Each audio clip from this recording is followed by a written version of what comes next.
ജീവിതയാത്രയിൽ പലപ്പോഴും നാം തനിച്ചാണെന്നോ അല്ലെങ്കിൽ എവിടെയോ വഴിതെറ്റിപ്പോയെന്നോ നമുക്ക് തോന്നാറുണ്ട്. ഈ ലോകത്തിലെ തിരക്കുകൾക്കിടയിൽ മനസ്സിന് ശാന്തി തേടുമ്പോൾ ആത്യന്തികമായ ഒരു അഭയസ്ഥാനം നാം കൊതിക്കുന്നു. ഈശ്വരൻ എന്നത് ദൂരെയുള്ള ഒരു ശക്തിയല്ല, മറിച്ച് നമ്മുടെ ഉള്ളിൽ തന്നെയുള്ള ചൈതന്യമാണ്. ആ ചൈതന്യത്തെ, പ്രത്യേകിച്ച് ഭഗവാൻ ശ്രീകൃഷ്ണനെ, എങ്ങനെ നമ്മുടെ ഉറ്റ സുഹൃത്തോ പ്രിയപ്പെട്ടവനോ ആയി കാണാൻ സാധിക്കും? എങ്ങനെയാണ് നമുക്ക് ഭഗവാനുമായി ഒരു ആത്മബന്ധം കെട്ടിപ്പടുക്കാൻ കഴിയുക? ഇന്നിവിടെ നാം പങ്കുവയ്ക്കുന്നത് ആത്മീയതയുടെ കഠിനമായ വഴികളല്ല, മറിച്ച് ലളിതമായ സ്നേഹത്തിലൂടെയുള്ള ഈശ്വരലയത്തെക്കുറിച്ചാണ്. ശ്രീകൃഷ്ണൻ എന്ന വാക്കിന്റെ അർത്ഥം തന്നെ ആകർഷിക്കുന്നവനെന്നാണ്. തന്റെ ഭക്തരെ തന്നിലേക്ക് കാന്തം പോലെ വലിച്ചടുപ്പിക്കുന്നവനാണ് കൃഷ്ണൻ. ഭഗവാൻ തന്റെ ഭക്തരോട് പറയുന്നത്, നിന്റെ മനസ്സ് എന്റേതാക്കുക, എന്നെ മാത്രം സ്മരിക്കുക. ഇവിടെ ഭക്തി എന്നത് കേവലം വഴിപാടുകളോ ആചാരങ്ങളോ മാത്രമല്ല. വൃന്ദാവനത്തിലെ ഗോപികമാരുടെയും കുചേലന്റെയും ജീവിതം നോക്കുക. ഗോപികമാർക്ക് കൃഷ്ണൻ അവരുടെ പ്രിയപ്പെട്ടവനായിരുന്നു. കുചേലന് അവൻ ആത്മസുഹൃത്തായിരുന്നു. യശോദയ്ക്ക് അവൻ ഓമനപുത്രനായിരുന്നു. ഇവിടെയെല്ലാം പ്രകടമാകുന്നത് ഭയത്തിലധിഷ്ഠിതമായ ഭക്തിയല്ല, മറിച്ച് സ്നേഹത്തിലധിഷ്ഠിതമായ ബന്ധമാണ്. ഈശ്വരനെ ഒരു അന്യനായി കാണാതെ സ്വന്തം ജീവിതത്തിന്റെ അവിഭാജ്യ ഘടകമായി കാണുന്നതാണ് ഈ ആത്മബന്ധത്തിന്റെ തുടക്കം.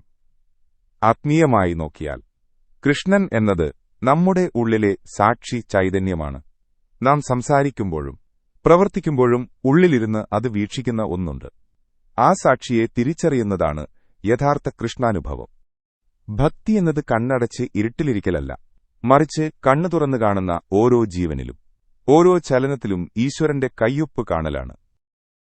ഇന്നത്തെ നമ്മുടെ ജീവിതം പലപ്പോഴും വലിയൊരു മത്സരമാണ്. ഈ തിരക്കുകൾക്കിടയിൽ എങ്ങനെയാണ് ഒരു ആത്മബന്ധം കാത്തുസൂക്ഷിക്കാൻ കഴിയുക എന്ന് നാം ചിന്തിച്ചേക്കാം. വാസ്തവത്തിൽ ലോകത്തെ ഉപേക്ഷിച്ച് എവിടെയെങ്കിലും പോയി ധ്യാനിച്ചിരിക്കുന്നതല്ല കൃഷ്ണൻ പഠിപ്പിക്കുന്ന വഴി.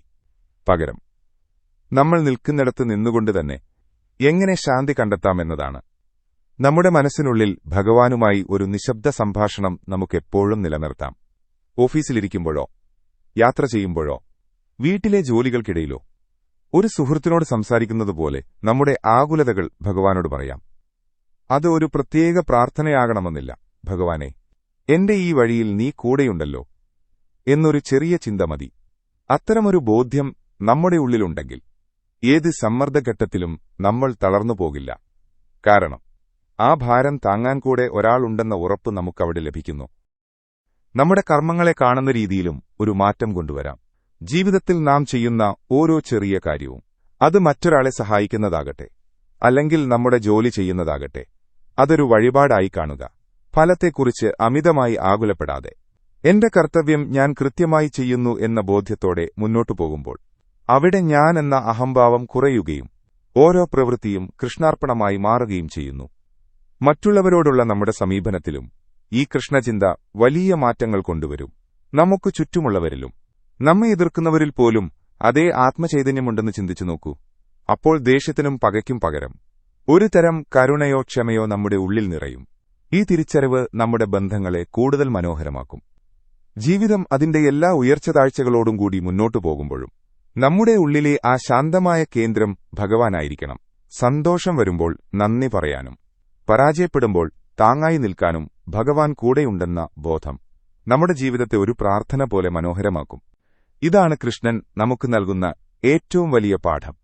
കൂടെ കൃഷ്ണനുണ്ടെങ്കിൽ നമ്മുടെ ജീവിതത്തിലെ ഓരോ നിമിഷവും ആഘോഷമാണ്. ഇപ്പോൾ നമുക്ക് ഏതാനും നിമിഷങ്ങൾ ശാന്തമായിരിക്കാം. ദീർഘമായി ശ്വാസമെടുക്കുക, സാവധാനം പുറത്തേക്ക് വിടുക. നിങ്ങളുടെ ഹൃദയത്തിന്റെ മധ്യത്തിൽ മനോഹരമായ ഒരു മയിൽപീലി ചൂടിയ പുഞ്ചിരിക്കുന്ന കണ്ണുകളുള്ള ആ രൂപത്തെ സങ്കൽപ്പിക്കുക. ഭഗവാൻ നിങ്ങളെ നോക്കി വാത്സല്യത്തോടെ പുഞ്ചിരിക്കുന്നു. നിങ്ങളുടെ എല്ലാ ഭാരങ്ങളും ആ പാദങ്ങളിൽ സമർപ്പിക്കുക. നിങ്ങൾ തനിച്ചല്ലെന്നും ഓരോ നിമിഷവും ഭഗവാൻ നിങ്ങളുടെ കൈ പിടിക്കുന്നുണ്ടെന്നും ഉറച്ചു വിശ്വസിക്കുക. കൃഷ്ണ, എന്റെ ചിന്തകളും വാക്കുകളും പ്രവൃത്തികളും അങ്ങയുടെ ഹിതമനുസരിച്ചാകട്ടെ. ലാഭത്തിലും നഷ്ടത്തിലും സുഖത്തിലും ദുഃഖത്തിലും അങ്ങയെ സ്മരിക്കാനുള്ള കരുത്ത് എനിക്ക് നൽകിയാലും എന്റെ ഉള്ളിലെ അഹംഭാവത്തെ മാറ്റി അങ്ങയുടെ സ്നേഹത്താൽ എന്റെ മനസ്സിനെ എന്നും ശാന്തമാക്കണമേ. ഈ വീഡിയോ നിങ്ങളിൽ ചെറിയൊരു മാറ്റമെങ്കിലും ഉണ്ടാക്കിയെന്ന് കരുതുന്നു. ആത്മവിശ്വാസത്തോടെ മുന്നോട്ടു പോവുക. ഭക്തി എന്നത് പ്രദർശനമല്ല, അതൊരു സ്വകാര്യമായ അനുഭവമാണ്. ആ അനുഭവം നിങ്ങളുടെ ജീവിതത്തിൽ എന്നും കൂടെയുണ്ടാവട്ടെ. ഹരേ കൃഷ്ണ.